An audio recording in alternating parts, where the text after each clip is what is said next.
Hi there, and welcome to another episode on Busternet about the community experiment. Yes, this is a challenge that Jambo has picked up, and we do it on the forums every year.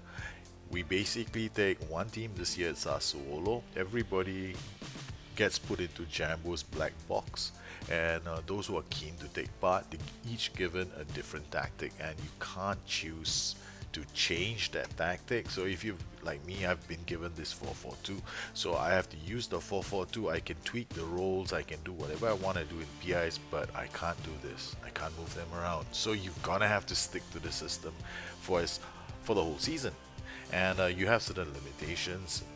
For more information on the tactic, you should go down to the SI forums where there's a thread called the Community Experiment. If you're keen to take part, then join in the fun. The last show we did Tel's system. On this show, I'm gonna have a look at Noikees. Very cool 5122. I'm gonna say it's cool. You know why? Towards the end of the show, I'll explain why it's such a cool tactic to take a look at.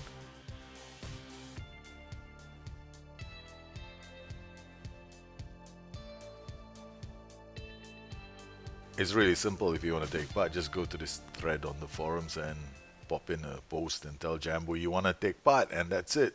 Problem solved. Well, here's Noike's system. When he first got the tactic, he went, I don't want to do this because I've done this before. 5122 DM. I think I did a similar system last season. So this is how Noike's system looks like. He's got a wingback on support, register on support, complete wingback on attack with BPDs as stoppers. Understandably why. Very ambitious, aggressive register in the middle. Probably down to the fact that he's got two able-bodied Duncan and Maganali, and they're pretty solid central midfielders. So I can understand why Sensei has been made a register. And up front, we've got a defensive forward in Berardi as well as a centre forward in attack in the form of Depay. Well, the Frel, who happens to be my favorite, well, he's not playing. That's okay. Everybody has their own style of playing. Control very fluid with only two shots in terms of team instructions, which I think is really cool because that means that he has a very clear idea of how he wants his system to.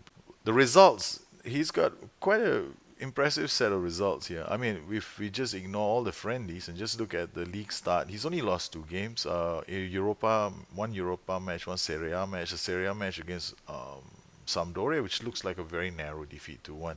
In most of the other matches, he's drawn against Torino. Thank you very much, because Torino happens to be the side I'm managing in my long-term save. And elsewhere in the league, Chievo home draw not very encouraging. Palermo away, Empoli away, Legia at home. Well, that's in the Europa Cup. Pretty interesting results. I mean, I would say that when he does win, he wins pretty handsomely. And this is, after all, we have to remember, it looks like a fairly defensive tactic. So let's take a look at his PKM. So the first PKM he sent me in was Sassuolo and Zenith, and they're playing against a 4-2-3-1. Now this is a great comparison because you've got a defensive system which against what should be an offensive system that's already playing with it's got a very attacking right wing here. You can see this, this dot here is 0. He's quite far forward. And then you got on support duty here, and obviously one inside forward or an AP on attack. And they actually have a 4-2-3-1 that's very attacking in the sense that they've got a central AM or an AP or a shadow striker. One of those is probably bombing forward from the middle. And this is a Europa League match. So we'll just take a look at the key highlights of this match. One thing I like to do when I'm looking at a tactic is to watch it from the 2D classic screen, because from a 2D classic screen you can actually see their relative positioning a lot more effectively. Here, three at the back, you can see how well strung they are. Two central midfielders. Sensei, who's a regista, is already pushing forward. Sensei is actually playing here, and he's got two more central midfielders there. This is one of them. Duncan is already pushed forward, and this is cool. I'm stopping here because I like what I see. Look at this. He's already in the AM strata. He's going to support these guys very closely. We've got Depay who's dropping back, and we've got Defrel who's forward. Here we have a transition where Zenith, who are at home, are attacking him in the box. So it'll be pretty interesting to see how his three central defenders actually handle the attack. You can see Peluso is the wingback. He's already dropped deep. Filippo Mattioni is the other wingback who's fallen deep. And this is one of the Sensei and you got good coverage at the back. Leshat was the defender who stepped up. That was nice to see. His central defense pairing did not go out of, did not lose shape completely. Defrel inside the box. Nice goal from Defrel. One of my favorites. You can see how difficult it is to break down a 5-1-2-2 DM. Um, it's one of the really interesting systems. I used it last season. I think I used a variation of it last season. And it is one of the harder systems to break down. Very hard to break the system down. Duncan plays it into space to pay.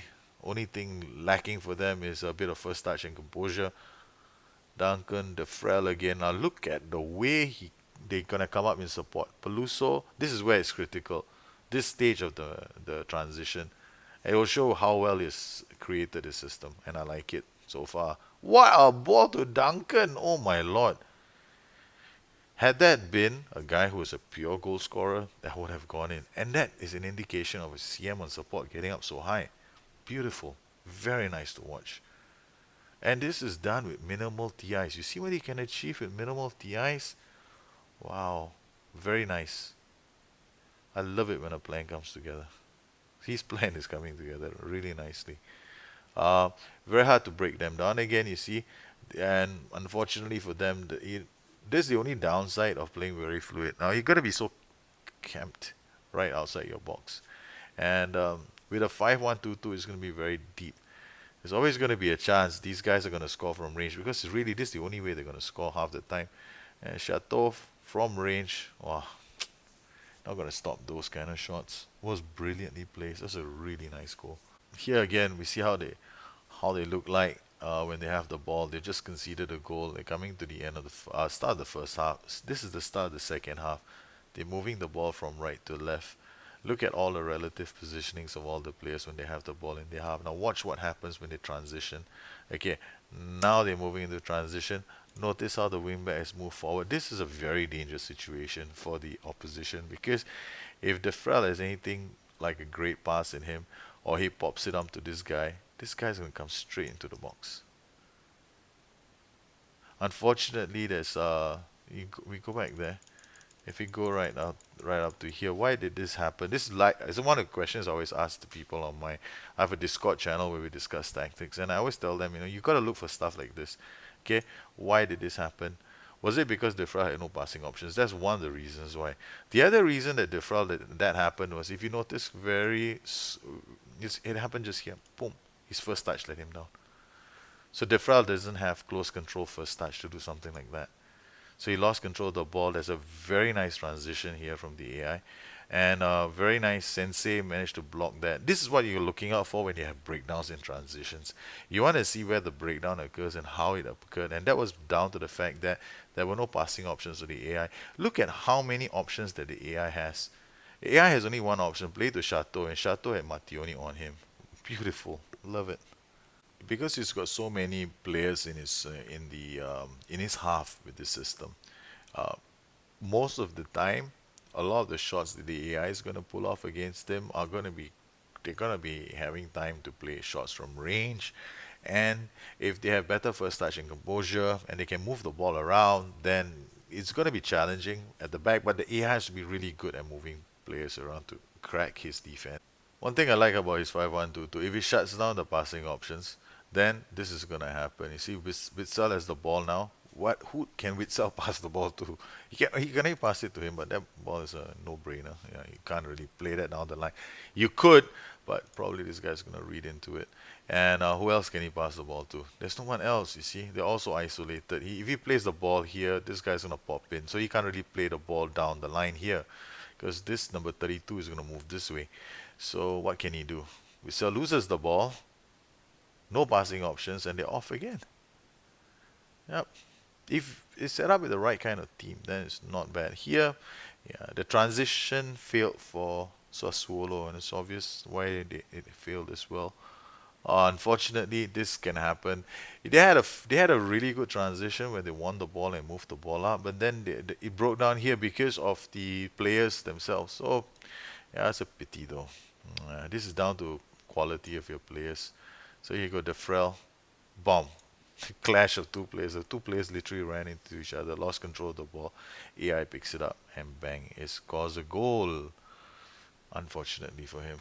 Well, not bad, nice. That was the first match I received from him. Here we got another match from Paemo and Sassuolo. This is, I would say, the 5-1-2-2 is not a bad system. Seriously, if you want to have a purely defensive system, this is one of the systems you can consider for for yourself. The pay out to Defrel. Look at that. Defrel has got an army with him right now. All he has to do is hold up the ball and do something with it, but he can't. They're lucky to win the ball back, but this is a great goal. A really nice transition. You can see how the whole army came together. And Sassuolo 5 shots on target inside the first 25 minutes, and Palermo haven't answered yet. And this is clearly an indication of how good the tactic is defensively and how nice it is in transitions. I have to say, Noiki, you've done a pretty nice job with this so far. I like the way the transitions are happening. That much is so cool. He's got plenty of players in support, and sometimes I get the feeling that some of his goals are going to be thematic. One thing I like about the system is it's like a giant spring. So if the AI attacks fall flat, then you've got quite a system that can counter attack if with the right combination of players up front. Why did I say at the top of the show that this is an interesting system? I do like it because in the game, the AI uses a tactic for Chelsea, which is supposed to be a 3-4-3, but the way the AI set it up, it's not very effective. Uh, well, you can always use the bases like what Noiki has done to go around and create tactics. Alternatively, when you're playing against a system by the AI that uses a flat tree, you will understand where the weaknesses of the system are. And when do you have to worry about playing the AI? Now, in Noike's system's case, there are 2 points. They both suck. Okay, one is if you lose the ball, the AI, the opponent's half, and they got great passes in the wing backs, and Sensei, then they can just launch one deep diagonal and you're opened up. So if you are playing against a system like that, then you know that's the danger. So it's really, you got a problem there. Then the other problem is this: if they decide we're gonna patiently build up attack, the moment you see the wingbacks in your half, you better ring the sirens and call all your women home and keep lock the doors and stuff like that because they got marauders coming. So because they're gonna have a whole set of marauders coming to your half, which we saw from one of the goals against Paemo when they had all the time in the world to bring the wingbacks into play. The moment the wingbacks entered the half, that was it. The marauders are in your house. So this is a really cool system, and I like the five. I mean, I do like this back five systems. They're really nice, a lot of fun to make because they remind me of these giant springs, these traps that are just waiting to happen. So I like the fact that this has been done. And what about my tactic and my update? Well, I'm kind of like leaving it for the community this time. I just want to feature their tactics. Enough of my own stuff.